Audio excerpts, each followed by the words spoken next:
Uh, uh, okay, so note taker requesting to record this meeting. I'm gonna put no because I don't know what that is. Can the person who requested the AI note taker just share about that? Anything? Comments? Because I'm not really probably gonna click no unless someone wants to pop in and say what uh what that is. Okay. I'm gonna decline that. Okay. So, welcome everybody. Looks like there's almost 70 people here so far.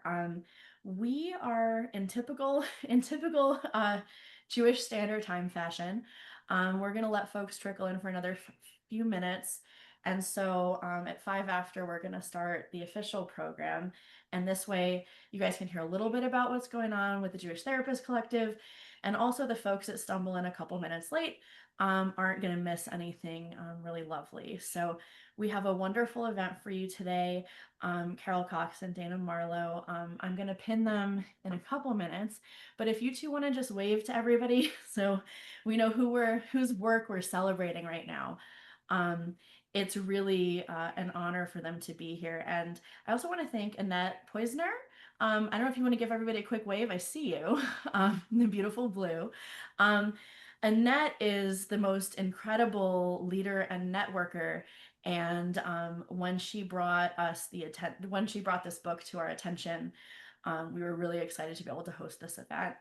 And to know all of the other organizations that were really excited to hear about this too. It's just been really lovely. So for those of you, I'm gonna Sarah, are you co-host? You're co-host, right? I think you're muted, Sarah. Sarah? I am co-host, Okay. and I can admit the people from the waiting room, so you don't have to worry about that. Perfect. Okay. I will just introduce you guys to Sarah as well. We kind of have a small staff at the JTC, but Sarah is our project manager. And if for those of you who've emailed us before, you've probably spoken to either Sarah or Miriam, who's our admin assistant. But Sarah keeps a lot of stuff moving and is really, really instrumental in us getting things off the ground and running smoothly. Not just events like this, but also the retreat that we just had up in the Northwest. And you can only host Sarah. Are Yeah, you able to, do you see that in the bottom, that pop up? no. Um, okay. I'm just going to take care of it real quick. Um, Hold tight, everybody. I'm just buying a supplement so that more than 100 people can come, which we had over 200 RSVPs. So we're just going to go ahead and run that credit card real quick. So, um, anyway, all right, it's going. Well, I'll just tell you for those of you who don't know what the Jewish Therapist Collective is, I think you guys might have come from like the almost a dozen or so organizations that have heard about and wanted to co-sponsor this event. The Jewish Therapist Collective has been around for the better part of a decade. We do a number of community support and advocacy endeavors. So, for example, we got some anti Semitic content removed from the AMFTRB, which is the Marriage and Family Therapy National Exam that people take in the US. And we've also sent a delegation of 50 therapists to a trauma intensive and case study experiential in Israel back in December at the behest of one of our members. And we also do various other in-person and virtual events like support groups and retreats and things like that, just to kind of, who keeps requesting that? That's Sarah, do you keep getting a pop-up there too? No. Someone is repeatedly requesting that their AI be allowed to take notes. I'm gonna decline, and if you could stop doing that, it's creating a pop-up for everybody. Um, where was I? Yeah, so we like to build community support for Jewish psychotherapists, community leaders, and those in adjacent fields like healthcare and advocacy. Oh, thank you, Andrea. Okay. Anyway, today we have for you some really incredible authors, and much like we've brought you events in the past that have brought everything from clinical competence in niche focus areas like Jewish considerations in OCD and eating disorders, to experiences of advocacy and nurturing the soul as clinicians. Today, we are going to be celebrating the incredible work of Carol Cox and Dana Marlowe. And it's a book that is now out called Social Work and Anti-Semitism Issues and Interventions. And what's really exciting in talking with them about this, this is not a rush job or anything like that. This is something that sprouted for them in 2021 and has been a long worked for culmination of work. And so we are going to be talking about sort of who each of them are as professionals, what their journey has been, um, how they feel about sitting at that intersection of being a social worker and an educator and a Jew in today's time. And then also how they came together and decided to collaborate on this, how they decided to move forward in creating this incredible resource and researching it and composing it. And then we're going to talk a little bit about the meat of the book itself. And so various pieces, because it's really, I would even call it a compendium. I mean, it's really incredible. And then, so that's going to be the second half hour. And then the third half hour, we're going to open it up to questions.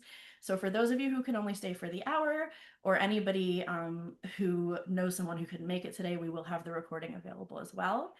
And with that, I'm going to give Carol and then Dana an opportunity to take a few minutes and introduce yourselves. So let's start with Carol. Okay, so what can I say? This book sort of built upon the other work that I was doing on anti-Semitism. I started working on anti-Semitism, I guess it's in 2020, 21. I lost count of the time at this point. And I was in New York. I know it was during the time of COVID and everybody was grounded. And I was sitting in New York in my apartment reading the Times and reading about how Jewish people on Broadway near Zabar's, which is sort of a Jewish area of the city, had been pelted with tomatoes and things walking on in the afternoon. And I thought, what is this? What's going on? And started doing some research on anti-Semitism and looked at all the stuff from ADL. And then I thought to myself, well, my goodness, this is definitely an issue for social work. So when I did my research, I realized that nobody in social work had written anything about anti-Semitism since 1995. So I did an article addressing anti-Semitism in social work. And it was published, and it seemed to have gotten quite a bit of attention. I'm being really brief here because I don't want to take a lot of time with this. It's kind of tedious. And a social worker on Long Island actually contacted me and we spoke. She was a clinical social worker in a school. And she said to me how happy she was to see the book because she was ready to drop her membership to NASW. Because there was so much anti-Semitism on Long Island. Even her children were feeling it in school. So we talked about it, and she said, I want this needs to be widely, shown, blah, blah, blah. So she got in touch with the president of NASW for New York State, who contacted me. And interesting enough, this woman was a Native American, but so interested in this and so concerned about it that she said, why don't we start a Jewish social workers interest group? It'll meet on Zoom because they have, many interest groups. So I said that would be fine. I am not a clinician at all. Done clinical work with older people, but that's it. I am basically policy person, and all my work has been in policy. And so I contacted Dana, who's on the faculty, who's clinical professor, and knew that she was involved in it's more Jewish than me. I want to say I was like totally Jewish, right? My kids were raised Jewish. I was born Jewish, but very little attention. And I knew that Dana was more involved and also a clinician. So I invited her to join me with the interest group. And we've been doing it ever since 2021, August 2021. We meet the third Thursday of every night of every month on Zoom. The very first meeting, we had over 200 people from Canada, from the US, and whatever. And then it dwindled. And then, of course, after October 7th, it really expanded. And throughout this time, we did some more articles on conspiracy theory and anti-Semitism. Dana and I did 2 studies of social workers and anti-Semitism. And so we started getting more and more involved in it. And the book came out of the fact that we presented at CSWE, Council on Social Work Education. We presented our findings on our first study of social workers and anti-Semitism there. We had 500 and some odd people in this study. And at the end of the presentation, 2 publishers came up to us and literally said, "We'd really like to talk to you about a book." And we decided to go with Springer, and they published the book 2 years later. I guess the book came out in 2024. And there you have it. And that's me. Awesome, Carol. And I also just want to punctuate before we go to Dana, what an incredible team you two are, and how this book and your dynamic really highlight that social work is not just clinical. And I think in our community, we tend to focus a lot on the clinical, but that macro level and sort of the balance of how this impacts every layer of a person and their community is, it's a great synergy that the two of you have together, and I'm glad that we made And some. I just have to add, because you mentioned it before and it's still prime in my mind, I just got out of Israel 2 days ago. Yeah. What was supposed to be a 4 or 5 day trip from Athens to Israel to meet with Hebrew University, because I was just appointed there as a distinguished fellow. So I went from Athens to meet with the dean on the Thursday night, and on Friday, all hell broke out. And we spent the next 3 days either in shelters or trying to get out of Israel. So I think, as Dana and I talked this morning, today I'm better than I was yesterday, better than I was before, but I think I really did have some post-Trump PTSD stuff. I mean, I absolutely could not focus. I'm better now. I'm better. Anyway, I'm glad to be here. Very glad to be here. And very glad there's a ceasefire. But I learned, and I just have to put this in. I learned in those few days, and I've been to Israel many times, the toll that everything is taking on the Israelis, the toll that Gaza has taken on the Israelis, how it's impacted everybody. And I want to put this in, driving through Jordan to get to the crossing where we could get visas 4 days ago. You look at the West Bank and you can't but help cry for the poor Palestinian people. There is nothing there, nothing. The whole setting is overwhelmingly hard and difficult, and it was a real eye-opener for me. And I think it's going to be influential for a long time. But anyway, I just have to share this because it was not an easy thing getting out of Israel at all. And the Jordanians were wonderful. And then we went to Doha, and they were fabulous. So here I am. Go for it, Dana. I want to just add to that before we go to you, Dana, and I'm excited to hear from you, um, just how beautiful a field that social work can be when we follow examples like Carol here, who went into Jordan wearing a Magen David, a Star of David, right? Um, and is going to be teaching for an Israeli institution and is proudly Jewish and can hold the empathy for the other population that's suffering, right? And And let me just what? add, the Hebrew University of Jerusalem has a campus on the West Bank Yeah. for the Arabs. And even in the School of Social Work in Jerusalem, because I met a lot with the dean, they have many, many Arab students. And he wants me to work with one who's particularly involved in aging. So I can't even go there. It's so complicated. It is so complicated. Western We reduction. see here is just, a picture, a brief picture of what's actually happening there. And the Jordanians could not have been more wonderful. And I was telling a friend of mine, we had to wait a long time in Doha, and we were sitting in one of the lounges. We had like 14 hours.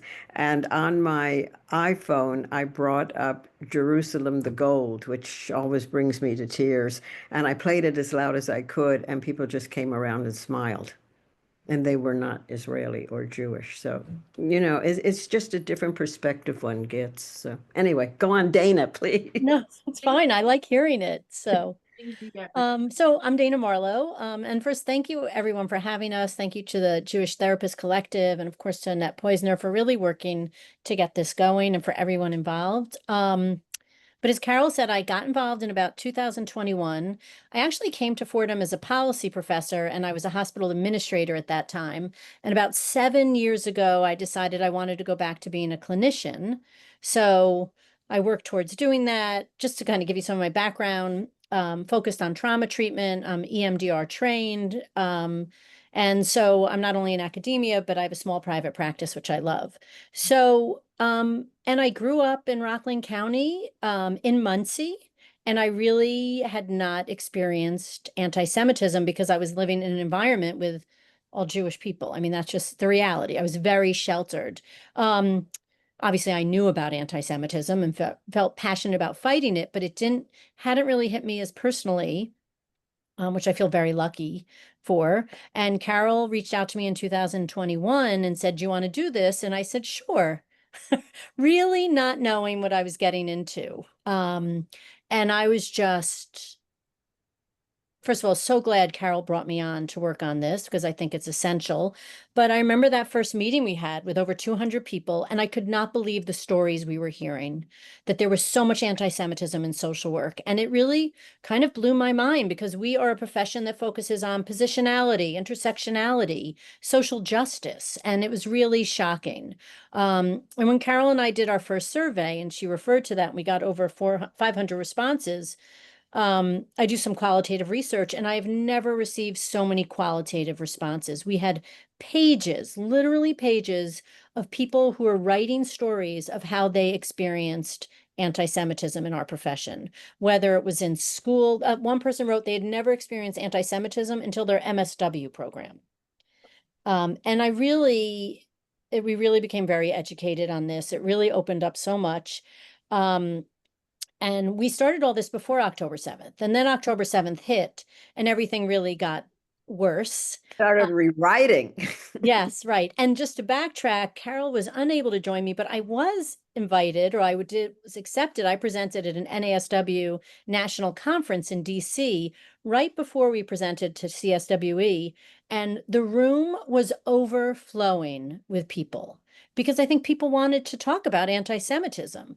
So again, and this is all before October 7th, then we presented at CSWE and we got the book offers. And I think one problem with writing the book is everything was changing so quickly, right? Everything was getting worse. Everything was changing. We had to change chapters, change information. So I think it was more than just writing a book. It was like writing a book that was so emotional for both of us. It was really stressful. So much was happening. We wanted people to read this without feeling like, oh, we know how they feel. I mean, of course, you know how we feel, but we wanted people to be able to bring this into academia and use the book in a classroom, right? And really provide information. I will say one huge positive of this whole process has been all the wonderful people we've met and worked with, people I don't think we would have ever met. Maybe we would have bumped into that, but wonderful, wonderful people, Jewish individuals, allies who we've really connected with in this process. But it has been a tough, I would say, a tough journey because it's so emotional and we're both so personally impacted. Um, Let me so, add, let me add the thing about CSWE. oh, yes, yes. So when we finished the book, as Dana said, we became more and more engaged, more and more involved, more concerned. Um, and I don't know, did they contact us or I contacted them? I can't Um, remember, but anyway, we know the Council on Social Work Education, which some of you know if you're related to academia, they do all the accreditation for social work schools, what has to be taught, how much it has to be taught, blah, blah, blah. What are the competencies that students need to have when they graduate? It's sort of the whole bottom line in terms of academia and getting accredited. And I can't remember if I contacted them or they contacted me, but in any event, it was suggested that Dana and I do a teaching guide on anti-Semitism for schools of social work. We started that guide, what, 2 years ago? Oh, yeah, probably over 2 years ago. Over 2 years ago. And we really worked on it and sent it to them. Then they sent us back a model from the indigenous people. So we used that as a model. Then they brought in more people to help us with the guide. I don't know if that was useful or not. I don't think so. But anyway, we did. And then we sent it in again and it came back. And we just learned like a month ago that the final guide now will be published by CSWE and in the fall, and it'll become part of the teaching guides that schools are supposed to use in terms of their educating the students. How it's implemented, we have no idea. We don't know whether there's going to be a competency that people have to understand anti-Semitism. Probably not, but at least it will be there and it will be in the files from the Council on Social Work Education. So we were just so relieved about that, right? I mean, like finally it's Oh, done. fine, right. We didn't know what else to edit. We kept editing and changing and putting in more references, but it's done. So in the fall, we can look forward to seeing that, which is a big milestone for us. Huge. And then also CSWE has what they call their interpretation guide for their accreditation standards. And they made an edit. I can't cite the exact place, but they added in the word anti-Semitism to where they're talking about different forms of oppression. So it sounds small, but it's actually huge that they did that. It really is. So, It really is. I always feel like they're a little slow getting into it, but they are making changes and implementing some things. So that's been, yeah, really positive. Really positive. I love that. Um, I want to say really quick before we go on to my next question. For those who are in attendance today who would love to be able to read this together in community, I was going to mention this at the half-hour mark, but it felt like a good time. We will be hosting a monthly free Zoom for folks who purchase the book and want to sit with us and discuss the salient themes and kind of unpack some of the case studies. And I see that, Carol. You see it? Yeah, I'll post the Amazon link too, unless Sarah has it. But also, this gives an opportunity for those who are in grad school or have some financial hurdles who want to join in the learning, but the book purchase might be out of reach at this time. Because I know I had some questions about that. It is over the $100 mark. But this gives us all an opportunity to learn and grow together, celebrate Carol and Dana's work, and also get a chance to really hold space for our community's lived experiences together, because in some social work and other settings that might not be possible. So if you are interested in being part of that 9 month once a month free experience, you can put in the chat book club, and it's going to be saved for us, and then Sarah and I will go through it afterward. Back to our programming. So for both of you, I think it's so wonderful that the publication offers came in and like people filled the room in support and interest, and that part is amazing. And I also know from our colleagues that whenever anti-Semitism is moved toward being included, just like everything else, folks face pushback and various experiences of being turned away or said no to. And I'm wondering how you've handled any experiences that you might have had thus far where people have been hesitant or outright hostile to the idea of giving voice to this. I mean, I can say for sure, Carol, like since we presented at CSWE in 2021 or 2022, we have not gotten a proposal accepted at all. And obviously it's usually on anti-Semitism. And CSWE this year has like a list of topics. That's amazing. That Over and 40 topics that they yeah, wanted to discuss and this is when they are already considering they're going to publish our teaching guide. They did not include anti-Semitism as a topic. And they focus on different groups. And we asked them if they could either even combine some of the groups and just have religious discrimination, right? Because there are a lot of groups that are being, we were trying to find a way. We sent them a petition and they said, no, everything's already decided on. So basically, no one in our group, there are a lot of writers, were even eligible to submit a proposal because it would not have been accepted. So while, we were saying CSWE has moved in some ways, whoever is on that committee of accepting the proposals, creating the tracks, they are not accepting work on anti-Semitism. So we're really going to make a big push for a change for next year. But I felt like that was a big And rejection. also the point that the International Federation of Social Work several months ago, how do I want to say it? They outlawed, they Censured? Was that censured is the word. Thank you. They censured all Israeli social workers because some of the social workers there are in the IDF, because we all know everybody's called up in Israel. That is taken as really an anti-Semitic focus because it has not happened in any other country. Russia has not been censured. I'm sure there are Russian social workers in the Ukraine. China has never been censured, and we know what China has done for years to the Uyghur population. It is only the Jews and Israel which were censured. So they are no longer really, I guess, a part of the IFSW. I was talking about it last week at the School of Social Work, and people are just like, yeah, they can't get things published under an Israeli name. It's really difficult. They're really suffering.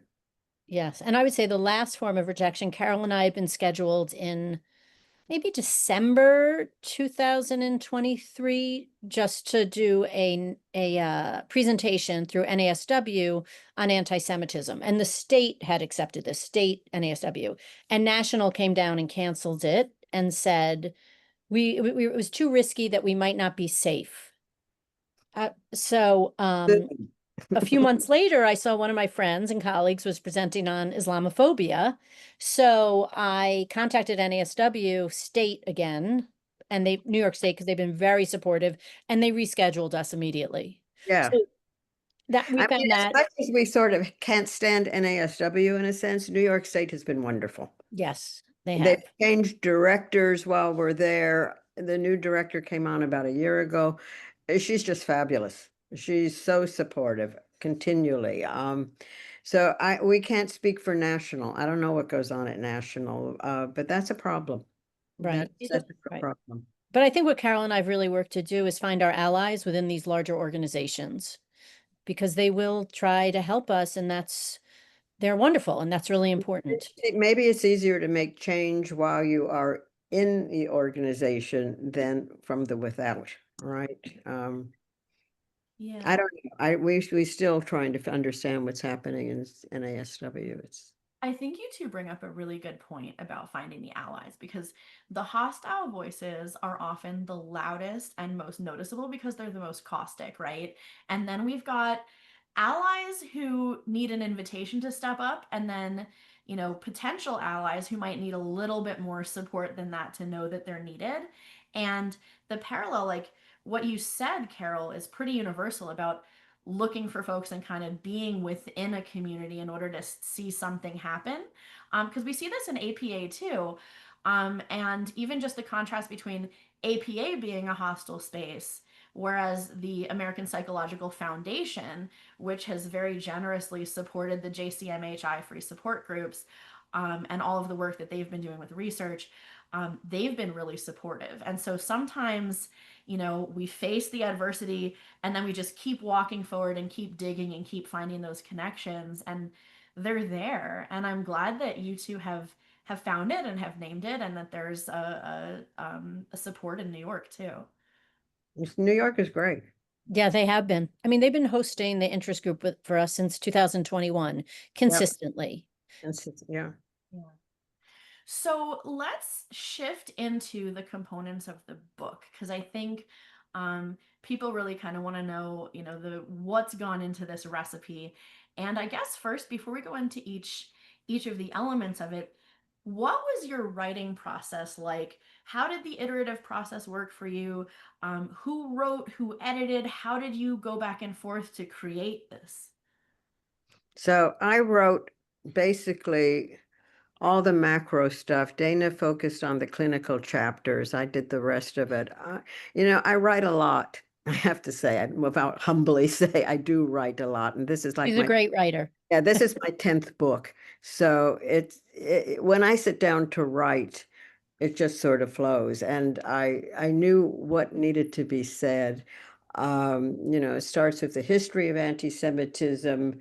I spend quite a bit of time, I think, talking about the Holocaust and why and I'm looking at it always at the focus of teaching, right? Of educating. And it's hard for people. I think the Holocaust really documents the scope to which anti-Semitism can take and how it can start off just at the tiny, tiny little steps. And then, of course, it works into the whole annihilation of 6 million people.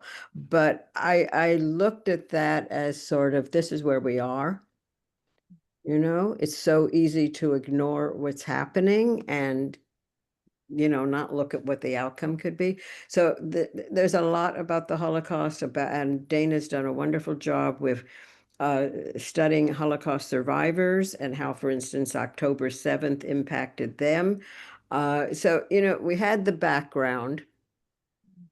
So I guess when I look at the book, I never look at it anymore. Wait a minute. So I know, I opened it up in front of me. I'm looking at it. The first 1, 2, 3, 4, actually, first 5 chapters are all sort of background, the Holocaust and its impact, Palestine, Israel, and Zionism. I spend a lot of time distinguishing anti-Zionism from anti-Semitism. And since October 7th, they really have merged. Anti-Zionism has always been criticism of the state of Israel, saying that Israel should not exist, yada, da, da, da, da, da. And after October 7th, it all merged into anti-Semitism, as far as I could see. And I read this in a lot of, I didn't make it up. I took a lot of references on that. So it's hard to separate, and it still is, right? You could be, and many Israelis are, they're against the policies of Netanyahu. They don't want to be in Gaza. Let's end the war, yada da da da da da. But they are still not anti-Semitic, right? They still believe in Judaism. They still believe in a Jewish state. It's when you say, let's wipe out the whole Jewish state, which some people begin to say now. So it's such a crossover. So I spent a lot of time talking about that. Then how different groups are involved in anti-Semitism, the Holocaust, contemporary anti-Semitism. There's some discussion of the boycott campaign against Israel, conspiracy theories, which I really am interested in, because conspiracy theories, as we know, are so easily spread now on the social media. You don't, and people just have to plug into what they want to see, and there it is. And then what happened recently with the anti-Semitism on college campuses, including Columbia, European, and then into social work interventions. And then Dana starts with mental health, intergenerational trauma, trauma-focused interventions. And then the book ends with another teaching guide, which I guess it's it's a more expanded guide than what we gave to CSWE, because we could do whatever we wanted in our book. So it does give cases, it gives exercises for each chapter, resources, lots and lots of resources for people. And that's it. And I sort of end with the idea of let's hope that never again is really never again. Yeah, right. And I think just to add to that, I think Carol and I each knew the chapters that we were writing, and then we would kind of send them to each other, right? Like, what do you think? What's needed? What needs to be edited? So in that way, we were really working together, and it was really nice with kind of the split on perspectives, macro versus micro. But the truth is, they have to come together because what's happening in our world and our institutions impacts people's mental health, right? So again, it was really a good fit. When Carol and I started writing the book, there was almost nothing written about the impact of discrimination on Jewish individuals. There was a huge amount in the literature on race and discrimination based on sexual identity. Now there's so much more literature since October 7th.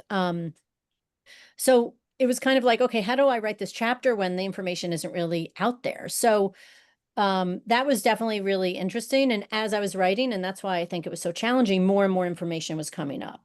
But there was a lot which was interesting about concealing one's identity because people always say, you know, well, people generalize and say, you're Jewish, you're white, you've nothing to worry about. But there's a whole different level of discrimination. We started talking to people who didn't want to wear their Jewish stars anymore, or their chais, or their kippas. You know, like so much was changing. And then I think I've always been interested, obviously, in trauma and intergenerational trauma. And I would say late in the process, um, I decided to interview a few adult children of survivors to see how they were impacted by October 7th. And that was really powerful. I mean, obviously, we don't have all the interviews in the book, but it was so meaningful.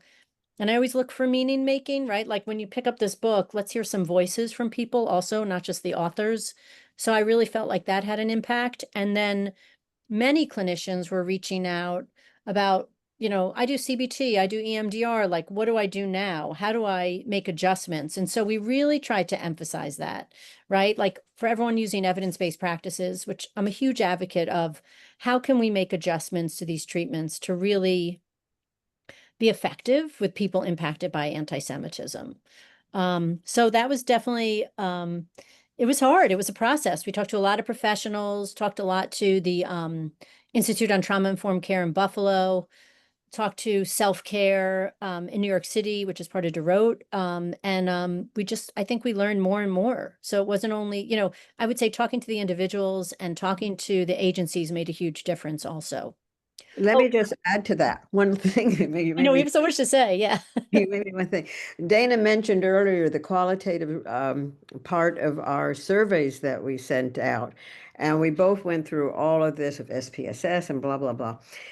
And I will never forget one response that I got, which really hit me. It was a young fellow who was a student who wrote that he had gone early to the high school where he was an intern, and he had gone into the art room because he knew it would be quiet, and he started doing his morning prayers. And the art teacher came in behind him and started listening. And first she was smiling. She was really happy to see somebody, and then realized he was doing this in Hebrew and literally came up to him when he finished and said, I hope you're not bringing some kind of terrible curse onto this school. And when I read that, I felt shattered. I really did. Of course, the student couldn't do anything because he still needs to stay there and whatever. But that to me was so striking about where people are in terms of Judaism and anti-Semitism and how you respond to people. And some of the qualitative things where one gal who was also an intern in an agency, the supervisor gave a Nazi remember that one, Dana? Gave a Yes. Heil Hitler salute to somebody else.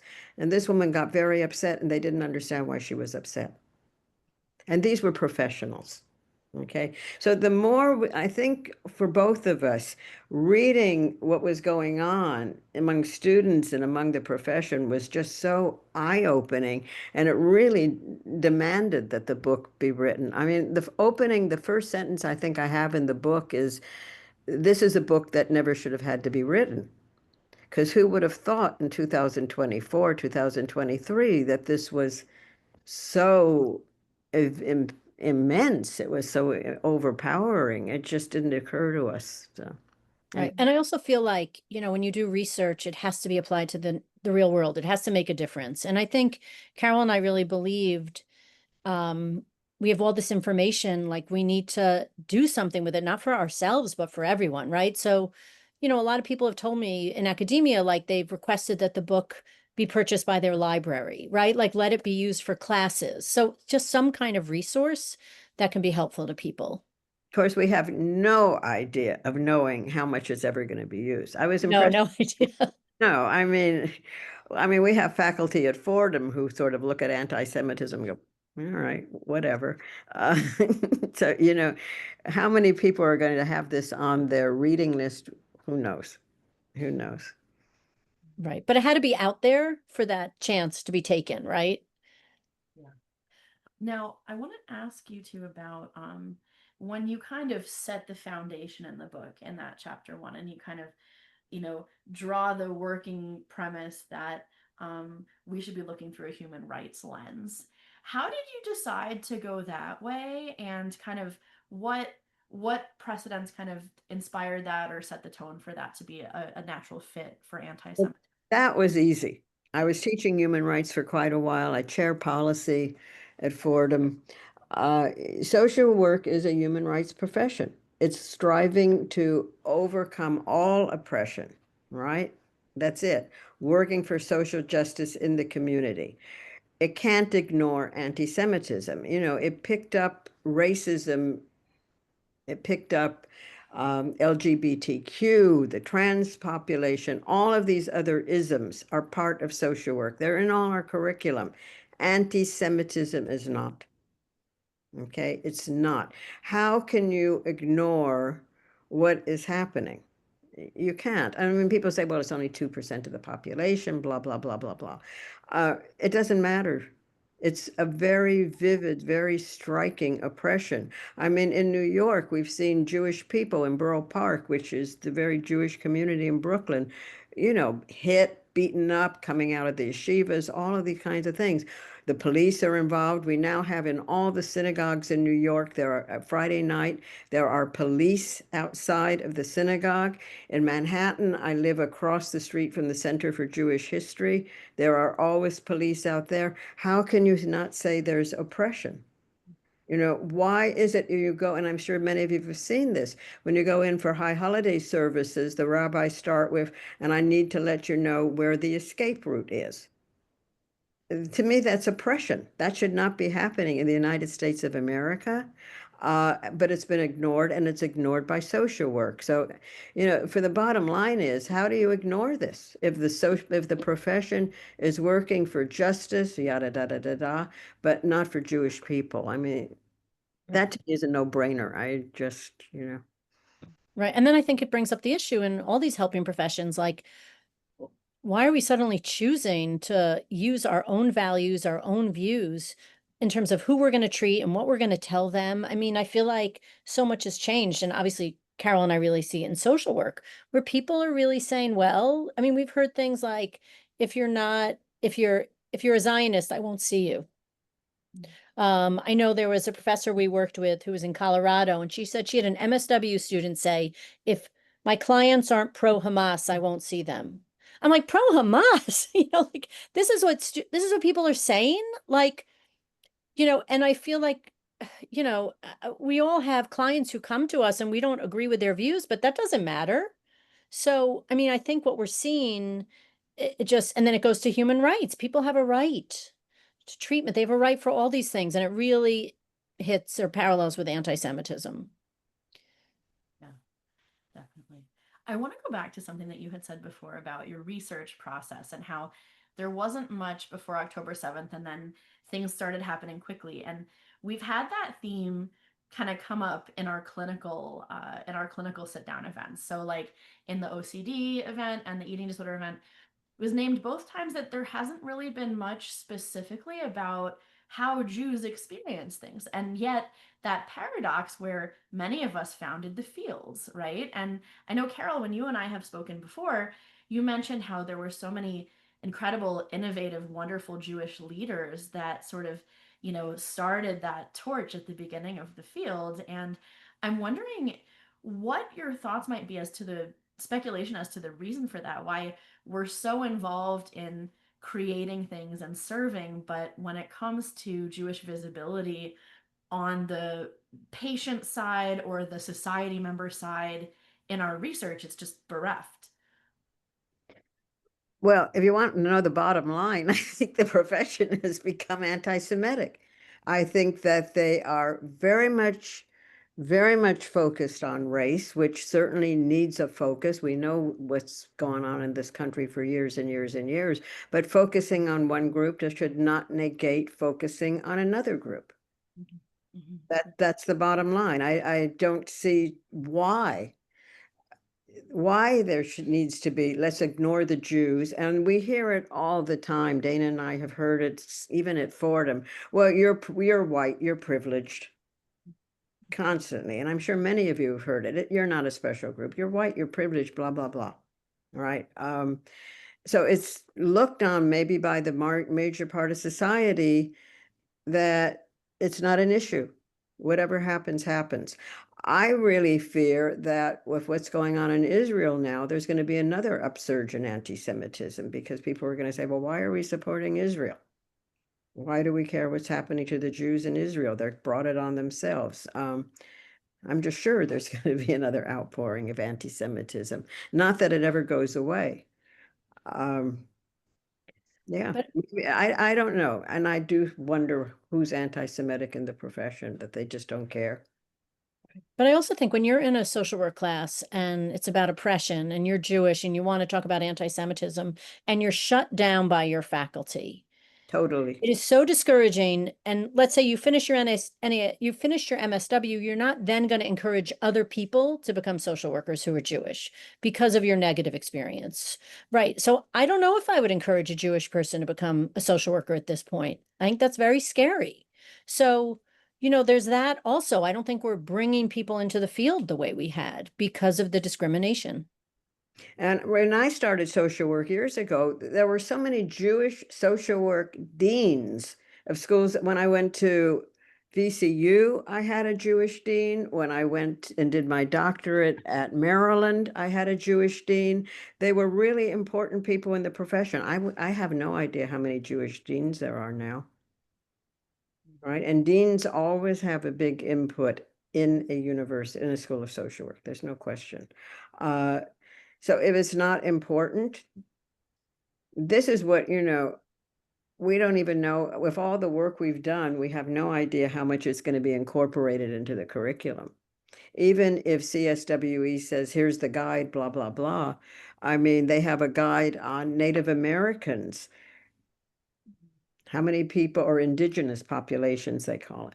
How many people teaching talk about indigenous populations? I don't know. Well, you know what Right. though? I want to just throw this out there because we do a lot of sort of closed door advocacy and mentorship of graduate students.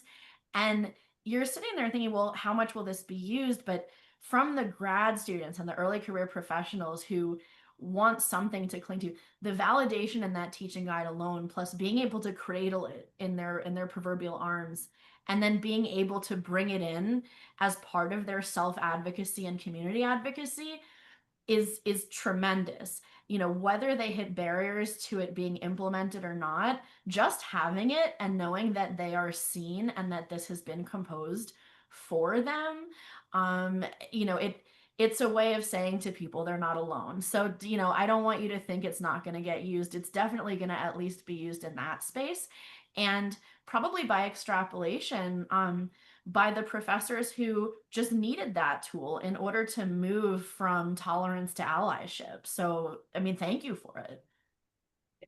Right. And I will say, so Carol and I started a Jewish student caucus at Fordham through, MSW students. And then we had a few other faculty members join.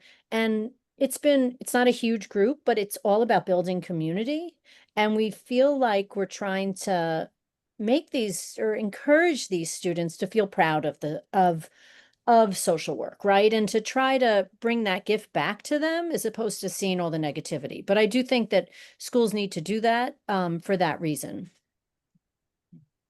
And schools need to pay attention to what their own faculty are doing. If a Jewish student says, I want to do a paper or something on anti-Semitism, and the faculty person says, well, why? It's not an issue. You're all white, you're privileged. Or And we've yeah. heard that. We hear that so many times. And now I think I've heard at least 3 times students who've said they wanted to do a paper on anti-Semitism, and the faculty member says, well, if you do it on anti-Semitism, you also have to do it on Islamophobia. And look, I don't want to minimize Islamophobia and how we need to, address that as well, but no one would ever say, okay, if you're doing a paper on racism, you also have to include anti-Semitism, right? Like, so that's been very discouraging to Jewish students as well. Yeah, yeah, absolutely. Yeah, I think we really do worry about Jewish students. And I worry about faculty who are just not open enough to embrace this. Yeah, absolutely. I want to touch on some of the second half of your book as well. I guess I'll pitch this one to Dana first, and of course, Carol. I mean, your thoughts are amazing. Um, the anti-Semitism and mental health component. I know most of the people here today are probably either clinicians or interested in that side of things, that lens. So, if you could kind of tell us a little bit how you decided to lay that out, how how you decided to include those pieces of concealment and like internalized anti-Semitism. I think you called it Jewish self-hatred in here, and sort of what the layout looks like and what you're sort of bringing to light in that chapter. Well, I think Carol and I were both really impacted by what was happening to college students, right? That was like the beginning of it. And then we were like, well, children are dealing with this also, which is horrible in their elementary schools and their middle schools and their high schools. And there are all different ways to address this, but it was really digging up the information to see how people were impacted. And look, it's obvious, right? Anxiety, depression, PTSD, but we felt like it needs to be on paper. Like people need to understand this and to read this. And we were hoping it would encourage additional research even on this topic. And I hate to say it, like it is obvious, but people can't walk around every day feeling discriminated against and not be impacted by this. This impacts mental health. And again, we really saw it with college students a lot, even with the quotes they were giving us. So much literature now, and I'm just looking at my work right now. And there were some really important things that came out of this also. I think it's in this chapter, but a lot of it was about don't pathologize the reaction, right? Like that was such an important statement to hear that someone comes into you with anxiety and depression because of, constant discrimination on their college campus or wherever they are. Um, you know, yes, they have anxiety, but it's because of what's happening around them. And maybe it's an appropriate response and we need to help them cope with it. So there's a lot in there just about also like addressing real safety concerns. Like when someone comes in and says they don't feel safe, they actually might not be safe, right? And addressing that. So I think to start our work, that was a really, at least the clinical side of it, that was a very important chapter to include to kind of bridge between macro and micro. That's awesome. I think you kind of, and that's the layers of it too. That thinking with that the biopsychosocial model that social work is so connected to. Um, any other pieces of this that you really wanted to make sure that we highlighted for our community today? I mean, there's just so much. And you did a really beautiful job with Holocaust and intergenerational trauma, unpacking sort of the political landscape that has aggravated a lot of this. Well, I guess, Helena, this is something you and I spoke about briefly, and I've really been thinking about it. And that is, we have a chapter on intergenerational trauma where we really focused on adult survivors, right, of or adult children or adult grandchildren of Holocaust survivors. And what I was thinking now is the anti-Semitism has grown so much. It's it's not just the adult children of the survivors, the grandchildren. It's really impacting all of us who are Jewish, right? Like and it's really about not minimizing that impact. And I think as therapists, policymakers, whatever we're doing in our helping fields, really focusing on like trauma-informed care in terms of, no judgments and just being there for people. Like, I just think we need to listen and whatever kind of practice we're doing, being there to help. And we can really expand so much of the literature in this book on whatever we're doing in psychology, social work, or whatever it is. Awesome. Well, thank you so much for going through the book. I think I think it would be really great to open it up for questions. And I should mention, I apologize for the mic situation. Something must have happened to it. I will have a better mic next time. And it worked at our last workshop, so I'm not sure what happened, but I apologize for that. Now, questions that I've seen so far. One of our attendees wanted to know if you would be able to share your survey questions. And I guess I could ask with that about what your survey questions were, how you decided to compose it that way, and how you decided that that was where you wanted to look. So our first survey, which got the most responses, and really the second survey, we really didn't publish. We used it in stuff, but we didn't write a paper on it.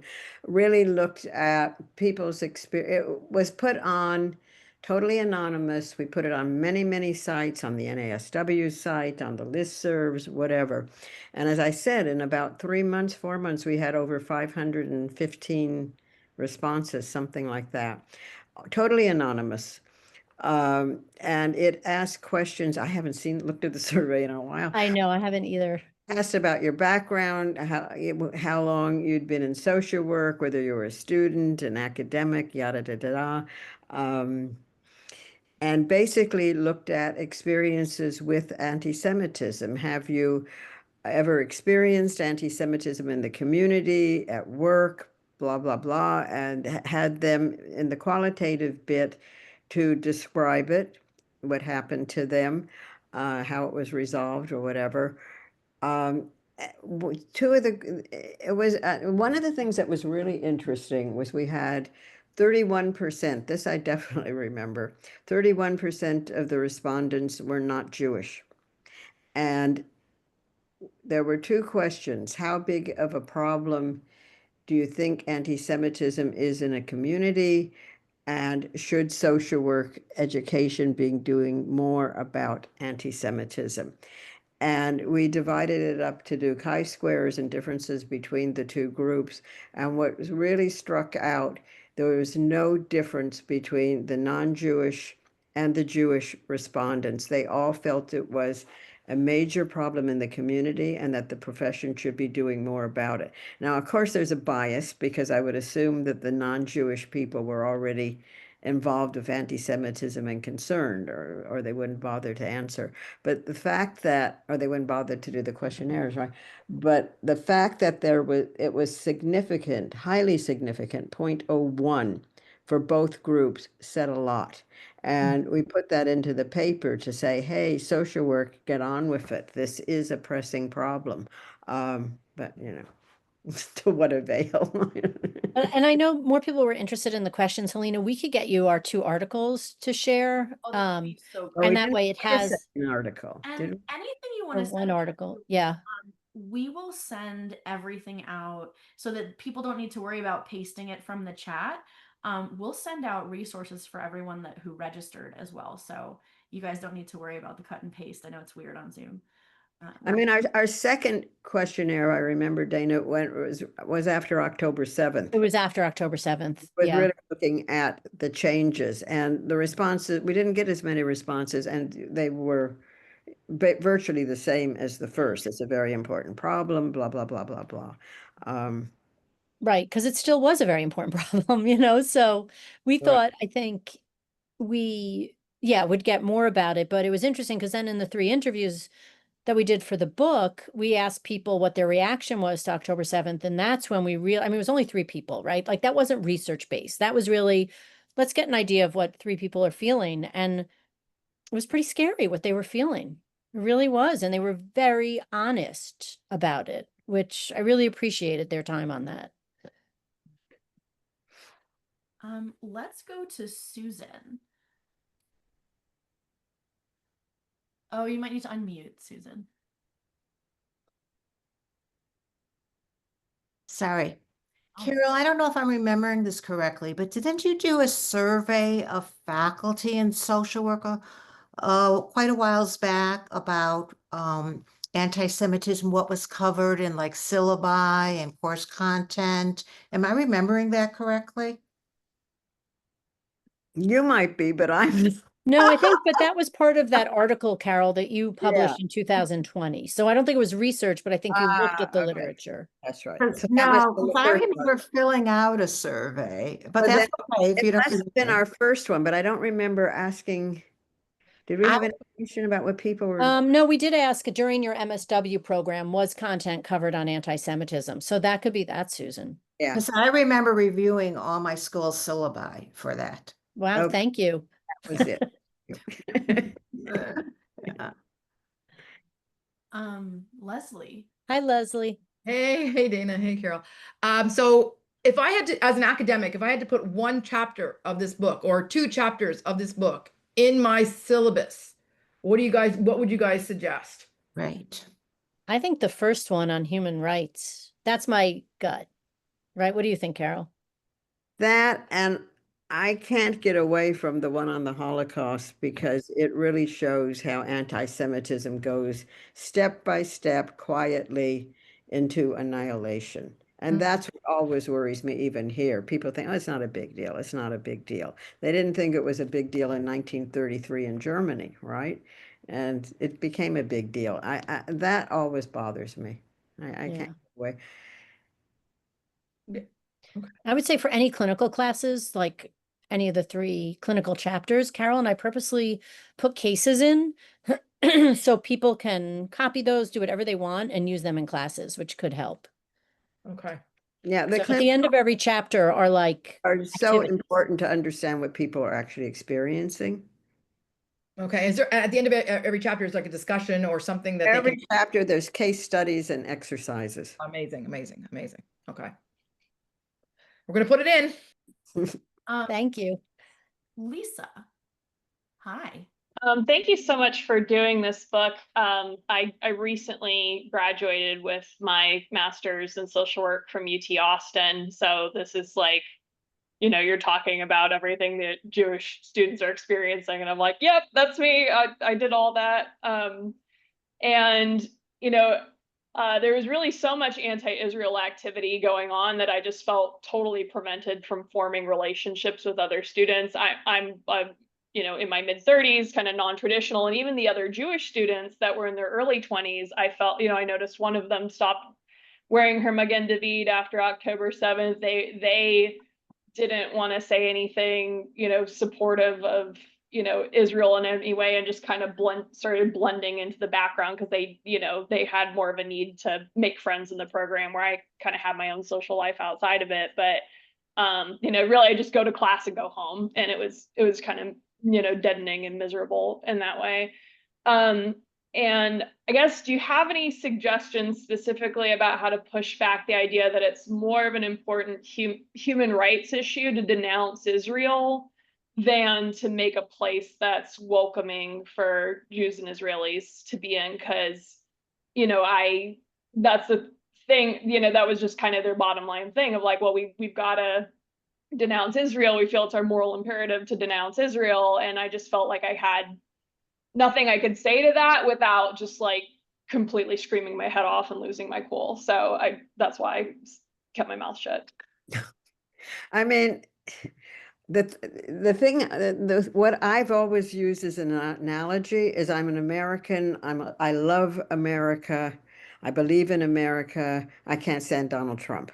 Okay, it doesn't take away my being American. Although I have to say, coming out of Israel 4 days ago, when I heard he bombed Iran, I was standing there clapping, saying, "Go, go, go!" I couldn't help it. But it's separating the politics from the person, right?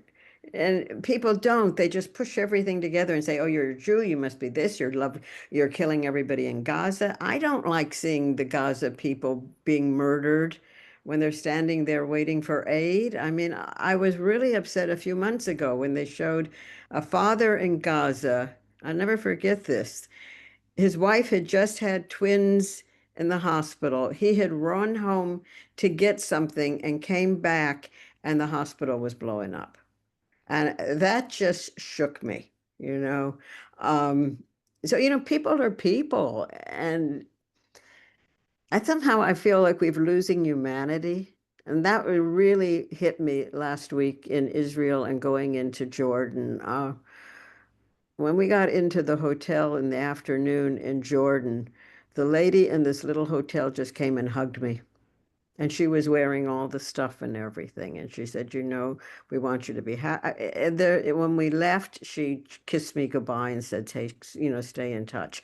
And you know, it's really a transformative kind of experience because you learn, oh my God, these, you know, the same thing crossing the border. That was quite an experience because we had to go through all these steps to get across the Jordan River, and you have to have your guide there waiting to pick you up to take you to the hotel. And he kept texting me, and it was all in Arabic, and I couldn't find him. And I was standing in the car park with my husband, and I was going crazy, and he was just like, let's be calm.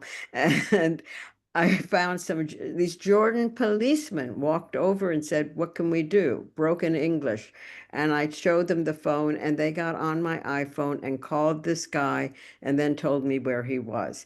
Well, it's these kinds of incidents on people to people level that say, people don't want this, you know, mothers don't want this, people don't want this. And then I got into my feminist thing too, but I won't get into that because it's another subject. But But I think I think it's become trendy, right? Like, why aren't social work students like, we're upset about Russia? Why aren't they upset about China? What, like, but it just became this trend. Um, and I remember, you know, I feel like half of our students don't even know what they're fighting for.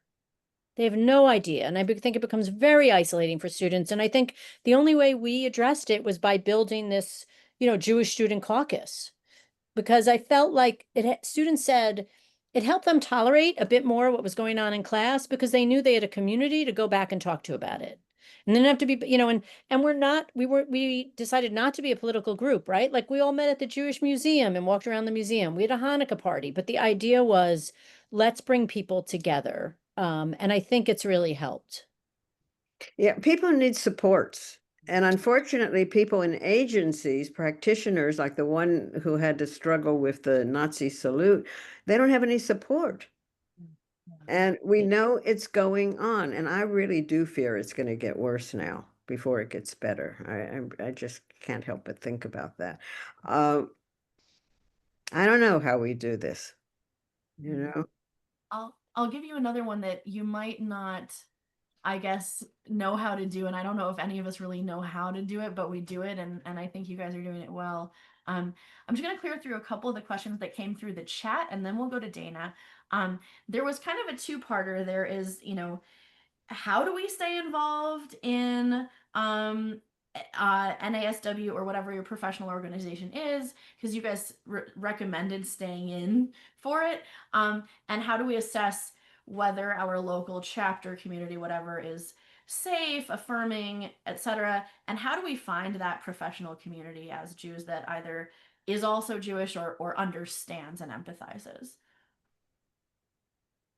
Well, Carol convinced me to rejoin NASW.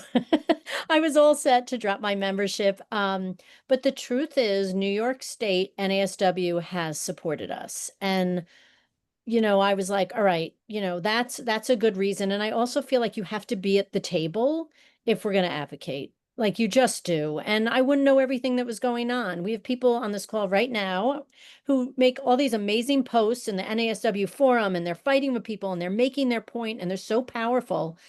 And, you know, you got to be a member to do that, right? Like, so again, I think we need to be a part of it. It's very personal in terms of the choice you make. However, in addition to that, I think things like the Jewish Therapist Collective and Hanani and the Jewish Interest Group, there are all these groups that we can also join as well. And they offer support. Yes, You don't have to explain yourself at all. All you have to do is be there. right, right. Absolutely. So we'll go to Dana and then I'll get to Daci's question in the chat because that one's gonna be interesting. So Dana, go ahead. Hey, oh, sorry, I just want to lower my hand. Just something when you were, Carol and Dana were talking, like this is kind of a question and verse statement. So like I had done my undergrad, a BSW program, and in Kansas, and then my grad school program in Chicago. And neither really addressed anti-Semitism, but the only one who kind of did was my BSW program. And I think something like I just like the first time that I saw your guys' book, and I was just like, wow, like, having us being social workers, like being able to like advocate for ourselves for once. And I think I think, I guess this is a little bit different than what I'm saying, but my question actually is like, when did you guys realize like first that it was a problem? Because I know you talked in 2021, like when you're making the book, and like, did you ever experience any anti-Semitism in your programs? In our programs, Mm. no, did you? Oh, when I went to school. Wait, I Dana, went do you to mean school, like no. Yeah. currently or when we were getting our masters? Yeah, when in your master's programs. It was never even mentioned.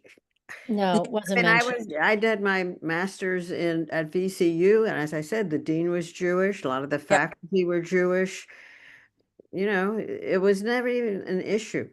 And then my doctorate at Maryland was the same. The dean was Jewish, a lot of faculty were Jewish.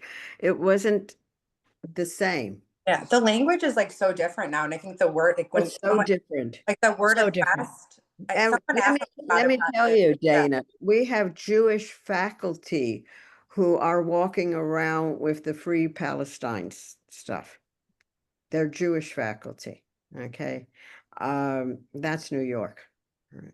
What can I Right, say? but we also have faculty who are mad at the president of our university for calling the police when the protesters went into the building, not staying out, like when they went into the building, when they stopped students and faculty from going to their classes, they think that the police shouldn't have been called. Police should have been called, like, Yeah. so it's really upsetting when you're sitting at meetings and you know that you have colleagues that you used to kind of think of as pretty good colleagues, and they are literally like, they're anti-Semitic, and it is so difficult. Yeah.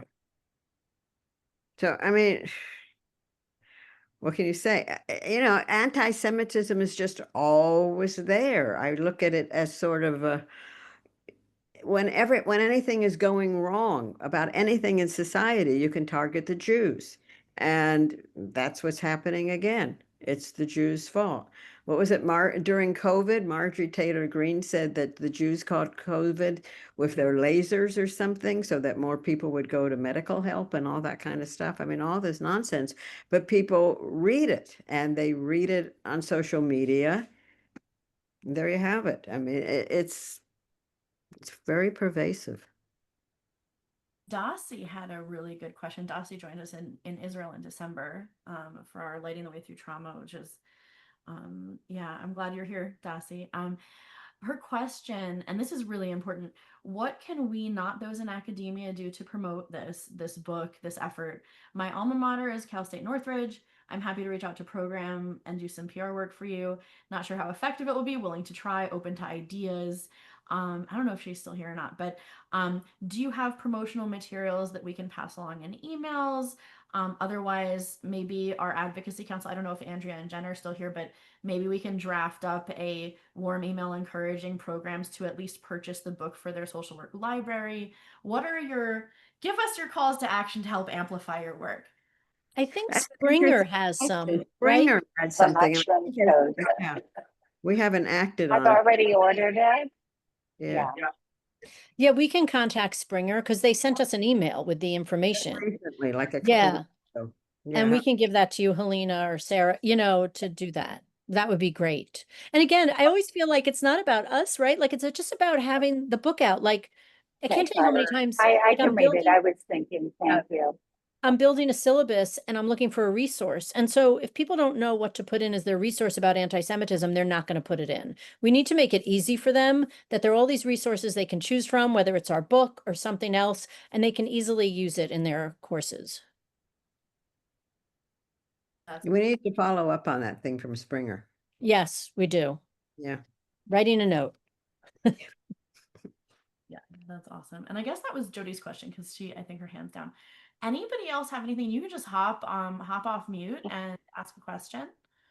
Yeah, Helena, if you don't mind, I'll jump in to extend it a little bit further. Hi, Dana and Carol. Hi, Jody. So happy for both of you on this book, and I've read the book. And one of the things that I was thinking about to extend to that last question is, are there some avenues, because we all know we want to get this out into our social work spaces and into, clinical spaces and also, public programs and schools, but are there some other avenues that you've thought about that we could promote this book in other spaces that you think might be helpful outside of our typical places? Like, would it be, promoting it in a synagogue or even in like non-Jewish spaces that might be helpful, like non-Jewish schools? And so that all of us on this call today can, further promote the book if you have thought about it. It's funny you said that, because the Chabad rabbi near me said you should be thinking about it as using a shofar and blowing the shofar and spreading your book. I'm like, oh my God. And I think like my local federation just contacted me about the book. The problem is the organizations who are interested are the Jewish organizations. So the question is, how do we move it, even more? Bigger community, exactly. Because we're all preaching to the choir here, right? Right. That's exactly it. Right. So how Exactly. do we get the choir is going to change? So we need to preach to outside the choir. You're absolutely got it right on the head. Yeah.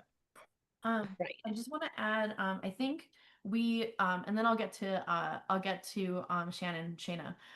Hey, tricking the mind. I just want to mention, and Sarah, if you could repost this too, we have a drop-in consultation group for free every Friday, 10 Pacific, 1 Eastern, where if you want to talk about how to amplify the work of this book, or you're dealing with a sticky situation with faculty colleagues or anything under the sun in our professions, and even in macro social work, fully welcome. Hop on in, register, and we're there, rain or shine. So if anybody needs support in advocacy, being brave, discerning something confusing or uncomfortable, like we just want to name that resource. Shayna. Hey. Hey. Hi, Carol and Dana. Thank you. Can you hear me? I don't know if my microphone. Yes. No, you're good. You're fine. Thank you. When you mentioned, I think it was Jody just now that said, have you considered other avenues? Have you considered actually using social media to take bites or little quotes or points of expanding ideas and putting them on social media?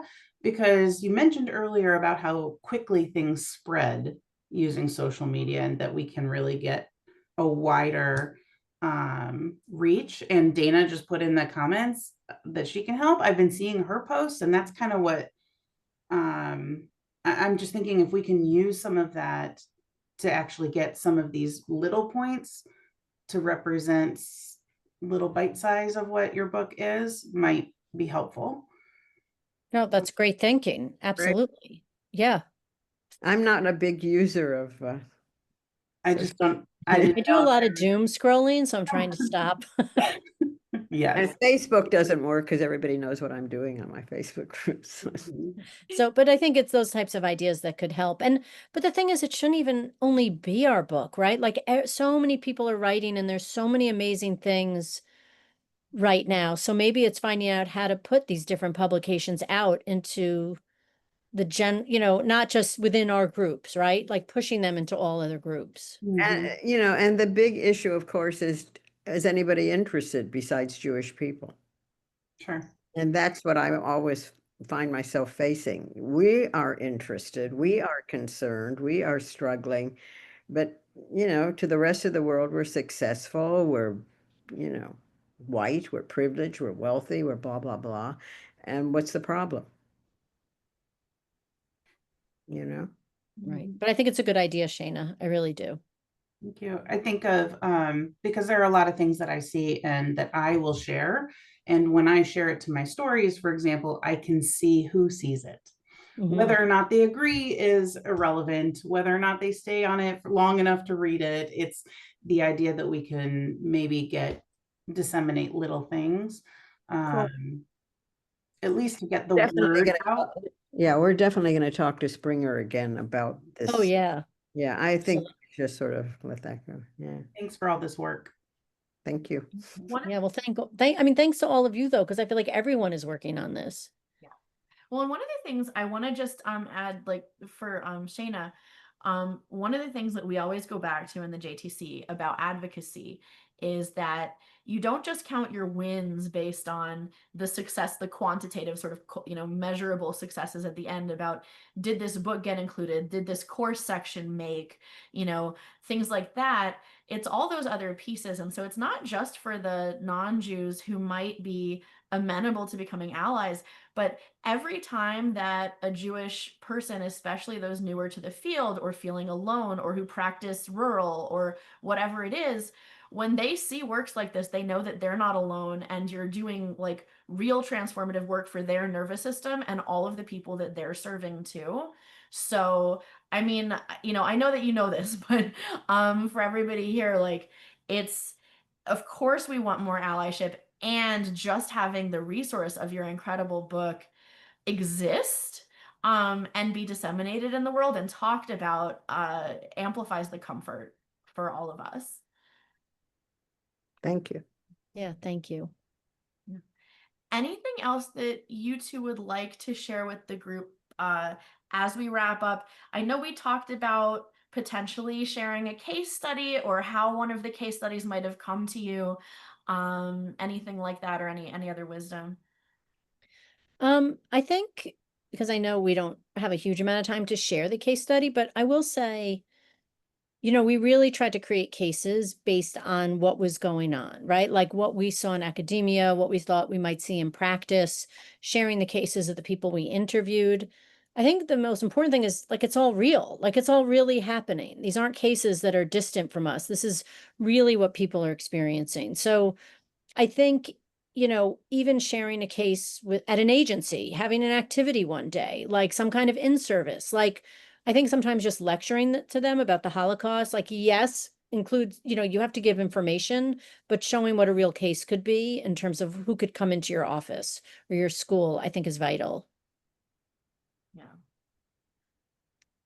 Anything to add, Carol? Kind of on the same page. I mean, no, we're good. May I ask a question I before? really want to say thank you to all of you for being here. It's great. Yeah. It's very supportive. I didn't see a hand or the mic go on, but who popped in? Because Hi, this is Peggy. I just want to make a comment. I'm not a social worker. I saw that you were doing this book launch, and I was interested in knowing what you would present. And I'm very glad that you've published this, and I hope it helps people and reaches beyond the already convinced. But here's as a former left-wing liberal progressive Democrat that pivoted after October 7th.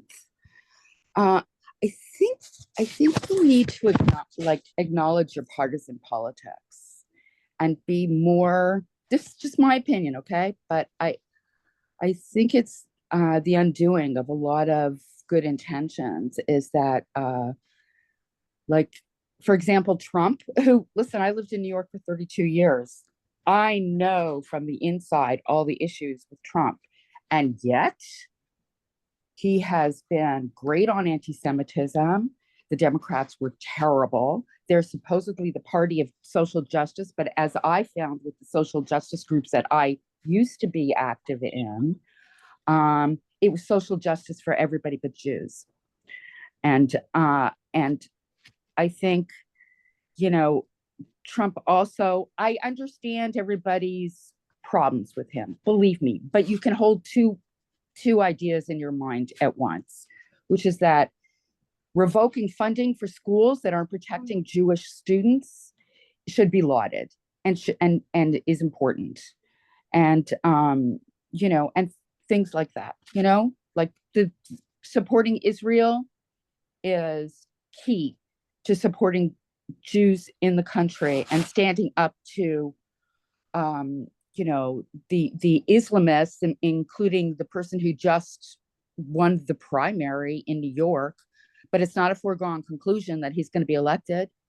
But it's still a big statement that someone is with his vile opinions. And for those of you who are more left wing, that you are humanist, just recognize that difference. You know, that the left does not no longer represents whatever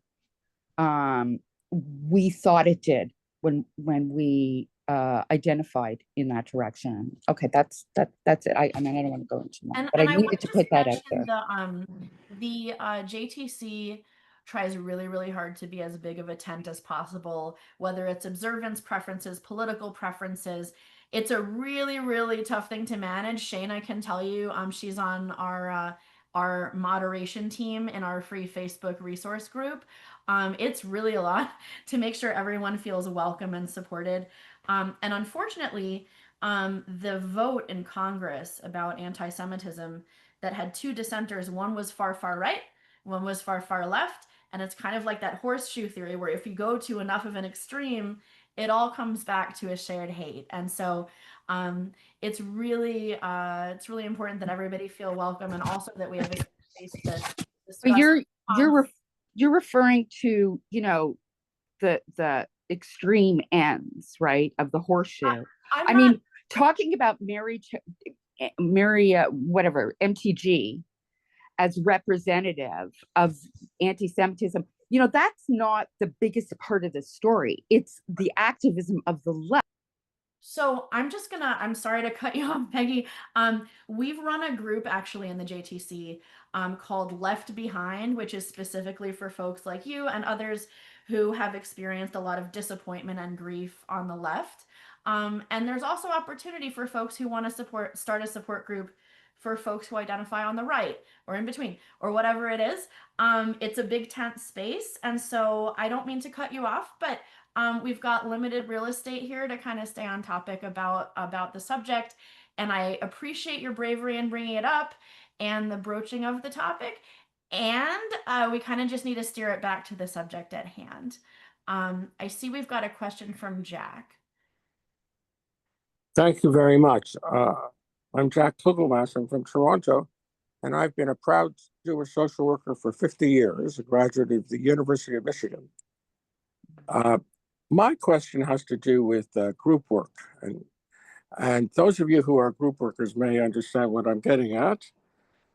Have you noticed in your studies, first of all, thank you for your book, but have you noticed in your studies that those who are supporting the anti-Semitic point of view behave like members of a cult, meaning that they're not terribly knowledgeable about what the issues are, they don't read history and so on, but it's kind of exciting for them to belong to this kind of movement. It gives their life meaning. Could you comment on that?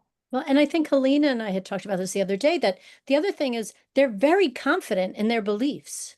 Like, and yet many people don't have any of the knowledge about it, right? Like, it's so interesting. So I only can speak from like my personal perspective, right? Like, I feel like at Fordham, the students that I've seen involved in this do treat it like a cult. Like, they had fun going from Columbia to NYU to Fordham. Like, they were almost like protest hopping. It was like the thing to do. Now, that's not to say that there are faculty who support this, you know, but it's become like this trend for people. And social media, I would say, is really controlling a lot of it. That's what I have found, right? So someone said to my son, one of my son's friends, son is in his 20s, he said, well, I heard IDF officers rape people in Gaza all the time. He heard that on social media. And there hasn't been a case of an IDF soldier raping someone in over 70 years, right? Like, but this is what people are seeing. I don't know, Carol, do you want to comment on that? Just that, as I said earlier, social media is where most people get their information. They turn to social media, which already supports their views, and that's it, right? And all the critical thinking that one would want for people to have does not exist. If somebody on Fox News says something or something else, and that's what they believe. So I don't know how we change that. And as I also said, Jews are always the target. If anything goes wrong, it's easy to blame the Jews. Now we can blame the Israelis for starting the war, yada, da, da, da, da, da. And it doesn't change. And I guess I get very pessimistic about what we can do to get it to change, because just as we're talking now, everybody who's here really listening is Jewish. May I add one more? Please, of course. I think that we Jews need to focus less on Auschwitz and more on being proud Jews, which means that we Jewish, especially we Jewish social workers, no matter where we are, have to become even more Jewish and be proud of who we are, be proud, especially proud of the contribution that Jews have made to social work, particularly in America and in, all right, even Canada. And we need to be proud of that. And with respect to hiding our identity, I think we need to give consideration to trying not to do that as much as we may feel afraid. Right. And I think someone else recently said to me, it's so important to teach about the history of the Jews, Holocaust, but we have to make the connection to now, right? Like for young people today, they can see that history, but many of them are just not connected to it.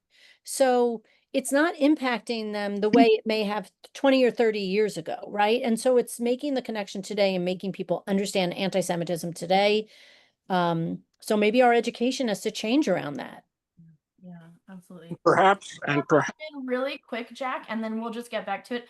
I'm going to turn the recording off because I know I promised people 90 minutes. It will be available, but turning the recording off gives us a chance to talk more informally. People can use the chat to play Jewish geography and continue to thank Carol and Dana and get back to your conversation. But before that, I just want to give another really warm, robust thank you to Carol Cox and Dana Marlowe, who've put together this incredible resource and have blessed us with their wisdom and this event today. And thank you so much. Well, thank you for having us. Thank you, definitely.